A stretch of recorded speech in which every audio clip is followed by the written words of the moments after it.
What is going on, everybody? You are listening to Trucking Safety with Sam Watts. That, of course, is me. I am Sam Watts, and I am your host of Trucking Safety with Sam Watts because if my name wasn't Sam Watts, but the name was Trucking Safety with Sam Watts, that'd be kind of a weird show. I think it would be. I mean, maybe you could work under like a pseudonym. Is that what they call it? Like a pseudonym? Like, Mark Twain was actually Samuel Clemens. I mean, maybe when my popularity gets to be too much, I'll have to work under a different name. But for now, we're just going to stick with Sam Watts. And so, again, greatly appreciate you guys checking us out. If you've been a long-time listener, which I don't think you qualify yet because this is like episode 8 or 9, something like that. I don't know exactly what constitutes a long-time listener, but you're probably not there yet. But if you've listened to a lot of my episodes, you know that I am super appreciative of the support that you guys have given me, the feedback that you've given me, the hate mail that you've sent.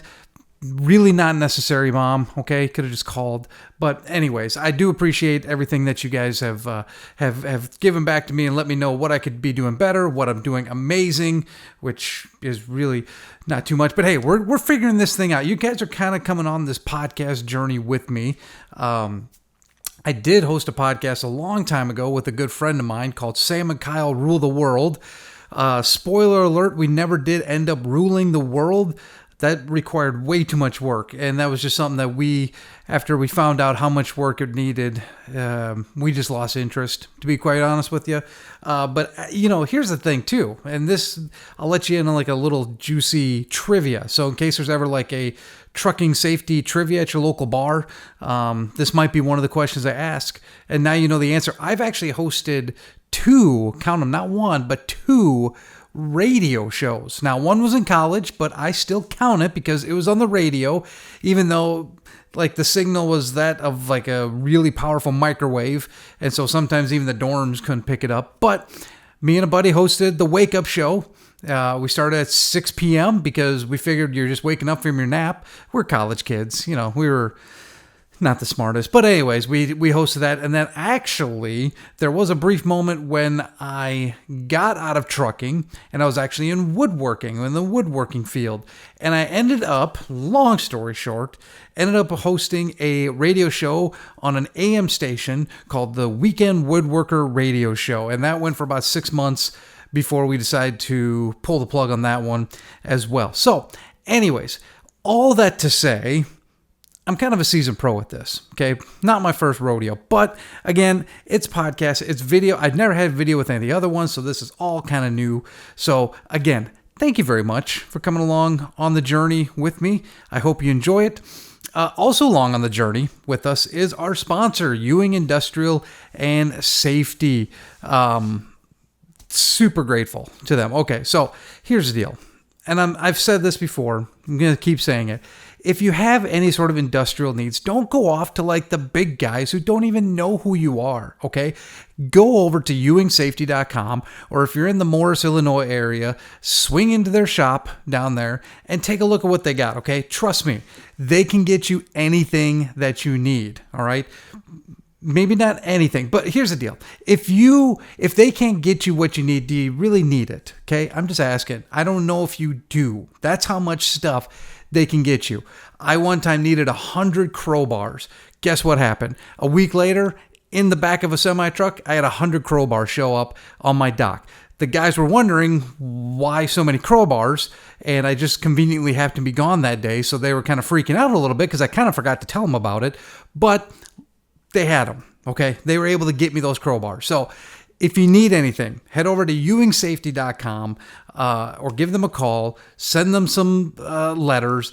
I don't know if they do carrier pigeons anymore. Maybe. I can ask them, but no. Anyways, check them out, ewingsafety.com. Huge thank you for them for being a sponsor of ours. They're kind of right along with this journey with us. So anyways, so there's been another large, if you've been following trucking for a while, you know that it has been difficult, okay, to say the least.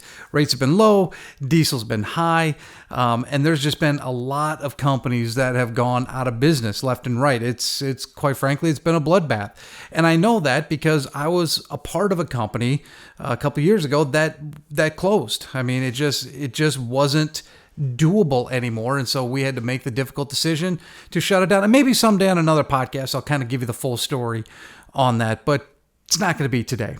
But I woke up this morning and got to work, and I saw that another trucking company has shut down, and this was a pretty major one, a fairly large one, shut down, and it's called Midwest Transport. They're out of Illinois here, so that kind of always makes my antennas go up a little bit when it's out of Illinois, because I'm out of Illinois. So in case you didn't know that, I live in Illinois. And they were a large company. So when something like this happens, I like to kind of dig in and FreightWaves. I don't know if you've never heard of FreightWaves. It's a fantastic website. They do all the trucking news and just basically all transportation news. Check them out if you haven't yet. But they kind of wrote up a little thing about this trucking company. And I kind of want to just go over some of the things that they point out in their article and how that kind of relates to safety, or what that even means when it comes to safety, because there's a couple things in here that kind of caught my eye. And again, I don't know the full story. I'm sure there's much more of a story behind it, because there was, what do they have? 480 drivers, okay? 480 drivers, 428 trucks on the road. So this was a pretty significant trucking company. Not your small mom and pop 5 to 6 trucking company. 480 drivers, and I feel bad when I hear stuff like this, because those drivers, I know that, I mean, I don't know, but that they did everything that they were asked to do. And unfortunately, things like this happen, and it's just out of their control. And it's such a difficult thing when you've done everything you possibly can, and something still happens and you end up out of a job, which is what has happened here. 480 drivers. So that's no good. But what FreightWaves did in the article here, and I'll read it for you a little bit, is they kind of broke down some of the safety stuff that is, to me, catches my eye. Maybe to a lot of people it doesn't. It might be like one of those things, if you ever read the Bible, there's all these genealogies of descendants of people, and like we sometimes kind of skip over that, but then like every once in a while you'll catch a name and they're like, oh, hey, I know that guy. And so it seems to be like with safety, people kind of skip over the safety stuff to get to the other thing. But I read the safety stuff because that is kind of, it's kind of like, how do I put this? Kind of like the stock market almost. Like if you kind of look in the details, it tells you some stories in there. So right now, though, with this one, we don't have a ton, even look through the safety stuff. But I did notice that FMCSA, as we've talked about, the federal governing body of trucking, shows that there were 244 inspections of the equipment, okay? And 65 out of 244 inspections, 65 times the equipment was placed out of service, which means that they were just taken off the road. Like they usually will shut them down for 10 hours. If it's really egregious, they will, if it's really egregious, they'll shut them down for 10 hours. I've even seen up to 34 hours. Like they make a driver do a reset, but that's usually if the driver has some issues. But more than likely, they get put out of service. They have to call a roadside inspection company to come out to the actual weigh station or wherever they got picked up at, and they have to fix them right there. That is such a sometimes it can be, but that is such a costly way to do trucking. That's why us safety people and maintenance people, we always preach post-trips or pre-trips and post-trips, and keeping an eye on your maintenance, because if there's something with the maintenance and you catch it in a pre-trip, and more than likely you're going to be sitting at a truck stop, or you're going to be somewhere close maybe to a truck repair facility, and if you catch those issues in a pre-trip or even a post-trip, you can usually get them fixed, so you don't have to call road service. Because here's the deal. If road service has to get involved, it's at least an automatic $250 more onto the total. and God forbid you have to get towed. Like, we're not even going to get into that right now. But if road service has to come out, you better believe it's going to be more expensive. And there is an issue of they might not have the right part because they can only carry so much on their trucks. They might not have the part to get you fixed on the roadside, and then you have to get towed. So now you have road service coming out, and they don't give you a discount, or they don't waive their fee if they can't fix it.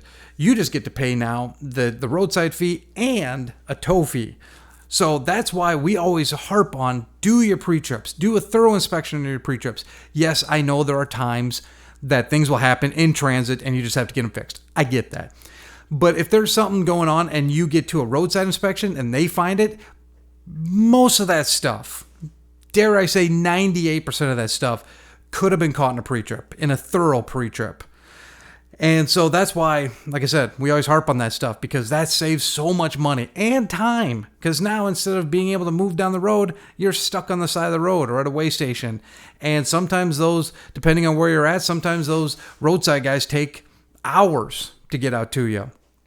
And then they can't fix it, so then it takes hours to get the tow truck out. Then you got to get back. I mean, you could easily kill 24 hours if you get put out of service. So always make sure you do your pre-trips, okay? It's really not that difficult. I'd rather you spend 15 minutes doing a good pre-trip than spend 15 hours stuck on the side of the road or at a shop for something that could have been caught. So anyways, but they did the math for me, which is great because I'm not good at math. So 65 times out of service out of 244 times, that means it's 27% of the time that they were pulled over, they got put out of service, which is above the average, okay? So they were a little bit high on their out of service for truck maintenance, equipment maintenance. You want to get down. I think the average is like right around 22%, which I think is still kind of high. But there's a lot of times stuff happens and it is what it is. So, but anyway, so they were a little bit over. So the maintenance side was not great, not bad, not the worst I've ever seen, but not great. I should have just kept reading. Yeah, 22%. That's the average. So they were 5 points above the average. Now, drivers were inspected 564 times, and 16 times they were placed out of service. So that's pretty good. That's 3%. That's pretty good. The average, yeah, they have it there too. 7% is the average. So 3%, really not bad. And now you might be saying the equipment was inspected 244 times. But the drivers were inspected 564 times. How in the world is there such a difference in that kind of stuff? Funny you should ask, because I happen to know the answer. There are different levels of inspections, okay? There's, oh gosh, now my mind's kind of gone blank because the camera's on me. There's definitely 5. There might actually be a couple more. But 5 is the ones I've ever seen. And to be perfectly honest with you, you're really only going to really see 3 different types. You're going to see a level 1, you're going to see level 2, and you're going to see level 3. If you want to get into the other the other ones, go look them up online, okay? Because in reality, you're not going to see them that much. Level 1s, level 2s, level 3s. Those are going to be your main ones. Level 1s are full inspection. Okay, that's when the DOT officer is going to go around your entire truck. They're going to look under your truck. They're going to check brake lines. They're going to check everything. Okay, they're going to inspect your rig and they're going to inspect you as a driver. Level 2 is they're going to do a walk around. Okay, they're not going to get underneath your truck. They're not going to get too deep into any of the technical things. They're just going to make sure your tires are aired up. You don't have any obvious violations. That's what they're going to do in a level 2. Level 3 is just they're looking at your logs, basically. Are you running? You're not over the violations. You're not over your 14 hours. You're not over your 11 hours. You're not over your 70 hours. That's going to be a level 3. Level 1s you have to be trained on, and level 2s you have to be trained on that stuff. So not every DOT officer, not every officer that pulls you over can actually do a level 1, but everyone can basically do a level 3. So that's why you'll see those differences in numbers, because they got pulled over by a guy who A, couldn't do a level 1 inspection, or B, didn't have the time to do a level 1 inspection. But they had time to say, let me see your logbooks. Let's see what you got going on in there. So that's why there's the big difference between those two numbers. But again, 3% out of service rate for drivers, that's really not bad. That means our drivers are doing very good, which again, kind of goes back to my other point of I feel bad for the drivers, because this shows me that they were actually doing their part in keeping their logs right and all that kind of stuff. I mean, they were well below the average, so they had really good drivers, and it still didn't work out with them. So that's what I was saying with, like, if you read some of the safety stuff, you can kind of get some more of the story behind it. Anyways, but they were also cited for critical/acute violations in two different categories, in controlled substance and in driver fitness. So you might be saying, okay, what exactly is acute and critical violations? Well, they're kind of the same thing, but they're kind of different. So the basic of this, and not to get too technical in this thing, basically, acute violations are when a driver commits a violation. It's just kind of a one-off type thing. A critical violation is something that can be proven that is more systemic. Is that the word? Systemic. There's kind of a breakdown in a couple things, and that can lead to a critical violation. Both of them are bad. You don't want either one of them, to be perfectly honest. If you're one of those people out there like, I'd like a violation. First off, you're a sick person, okay? But you don't want any of these, okay? Because it wrecks a lot of stuff. If you get a lot of these, your company can get shut down, okay? You're deemed a dangerous company, and you can't be on the road anymore, or your driver loses his license or something like that. I mean, that's the risk of violations. Your insurance rates go up. That's the risk. But some of to kind of show you the difference between acute and critical violations, some of the acute violations, I know they sound adorable, but they're not.